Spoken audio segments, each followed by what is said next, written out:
Hey guys, how is everybody doing? Is everybody good? I haven't been on in a while. I've just been thinking about different topics, and I've got a bunch of topics that I'm going to talk about through the next couple weeks. And today I thought that we would talk about different types of spirits and ghosts. And oh, by the way, if y'all hear any sounds, it sounds like little birds. I have ducks in the room. They're in their little baby things. They're just babies, so they have to be in here with their mama. So until they get a little bigger, and then I'll put them outside. And if y'all hear dogs barking, if y'all have watched my channel long enough, y'all know I have animals. So they're going to do that. Nothing I can do about it. Okay, so let's get started. We're going to do a bunch of different types of spirits and ghosts. There's all different types. There's not just one. There's a bunch of them. And the first one that we're going to talk about is the spirits of animals. And I believe that animals can take a form of a spirit after they pass away. I lost my little dog Taco. I miss him very much. We saved him. He had a rough life before us, but once he got with us, he had a good life. And he passed away. And I still think sometimes I hear him, and I know I've seen him once, and then I look back and he was gone. So I was with him when they put him to sleep, and I told him that he could hang around me or go be with Jesus. And I think he goes back and forth. And there has been all different types of stories of spirits of animals that have been seen long after they pass away. And I believe in that. And then the next one is the spirit of a poltergeist.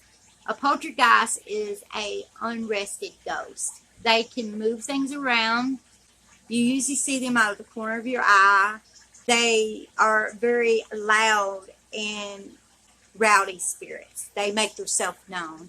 Some people believe that poltergeists don't know that they're dead, and other people believe they know they're dead and they're unhappy and they're being loud, so people will notice that they're there and maybe help them up. And the next one that I want to talk about is called the messenger. The messenger is a spirit that is coming to tell you something. It might have something to do about you, but then again, it might have something to do about them.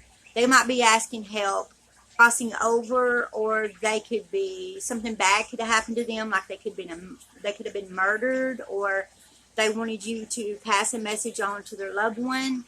And the messenger can be angry at times, because once the spirit has passed away, doesn't mean they know exactly how to communicate, because at one time they were human too. So they're trying to learn how to communicate with the human world on what powers they do have. Like, spirits can go from one place to another in a blink of an eye. They can tell us things, but they do it in a different way than talking like we do. And they believe that they can they can be angry at times because they're trying to tell you something or trying to get your attention, and you're not paying attention to them, so they can get angry. So the messenger can be good and bad also, because they're angry and they're upset because they're wanting to tell you something and you're not hearing them. And the next one I want to talk about, residual haunting. And that means that these spirits just go about their daily life in a loop. They do the same thing over and over again. They don't know that they're dead. And other people believe that it is energy that is captured in the wood, in the environment of the home, and you're seeing history play itself out in a loop. So you might see somebody walk through a wall and a door there at one time, or it might not have. It could have been a whole different house there than what is sitting there now. This is what they remember.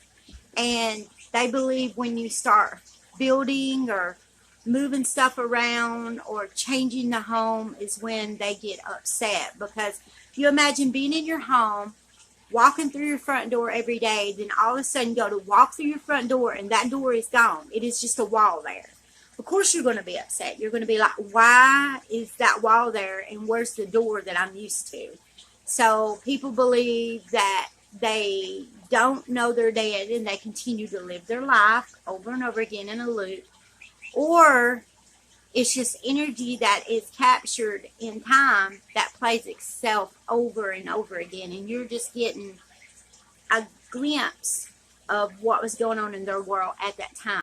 And a lot of times when these hauntings are taking place, it's where something bad or tragic has happened, and all that energy is captured in time, and they're kind of stuck in their own hell, living those couple seconds over and over again. People believe in these hauntings, it happens like if you see stuff happening at a certain time, that would have been the time when the trauma happened to these spirits.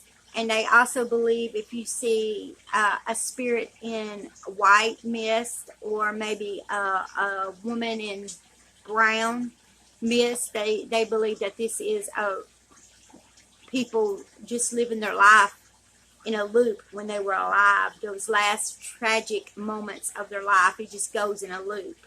Could you imagine when something bad happens to you? There's so much energy and trauma and sadness there that I believe it imprints on the things around them. Or maybe they're stuck there not knowing that they have passed.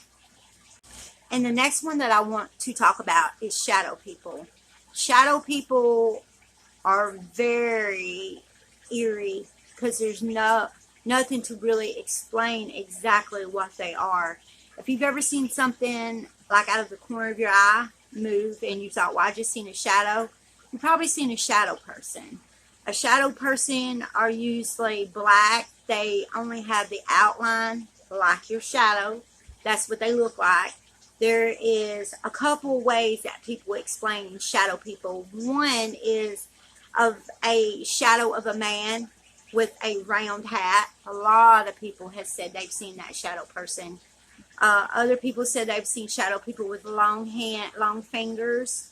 A lot of different type of shadow people. If you're interested in them, look them up. Some people believe they could be demonic. Those type of spirits scare me.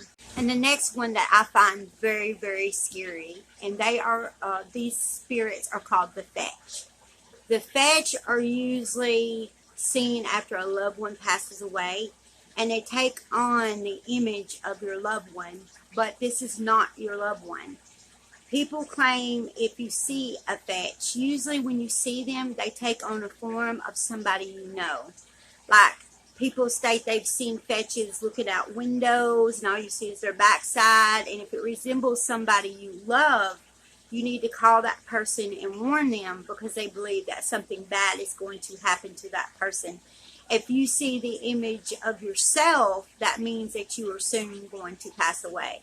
The fetch takes images of people around you, or can even take the image of yourself. I find that very, very scary. And they usually look exactly like the person that you know, but they seem more darker and a little bit more quieter and mysterious. The last one that I want to talk about, which I've talked about on this channel before, is the banshee.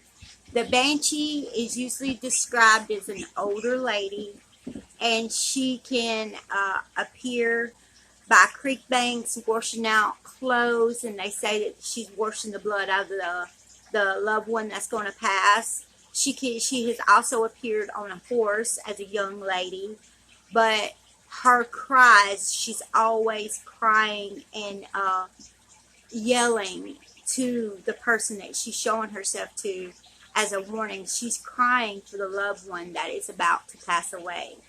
The banshee is an old folklore.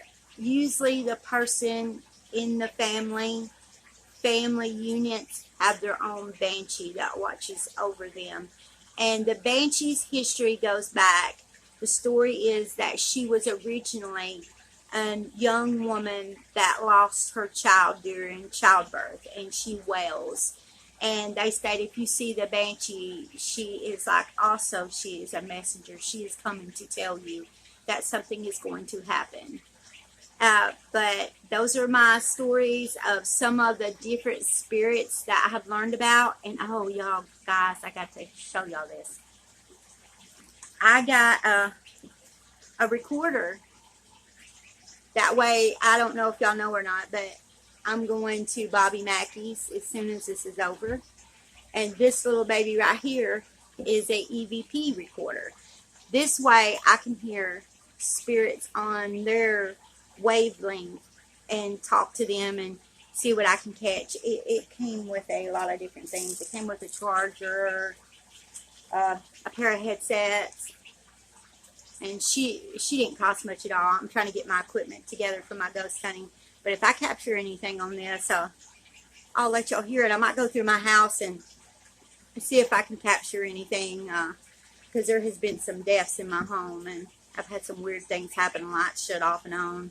I've caught voices on my phone, and I'm happy to have this little baby. I can't wait to try her out. I just got her, so I ain't even turned her on yet. I got to see if she takes batteries. But no, because she comes with a charger, like I said, right? So she charges. But I hope y'all enjoy my videos, and I'm thinking about doing the ghost of the White House. There is so many spirits that have been seen at the White House. So I might do that next. But I hope y'all having a good day, and try to keep yourself uplifted and keep yourself busy during these crazy times. And I'll see y'all later, my little freak squads.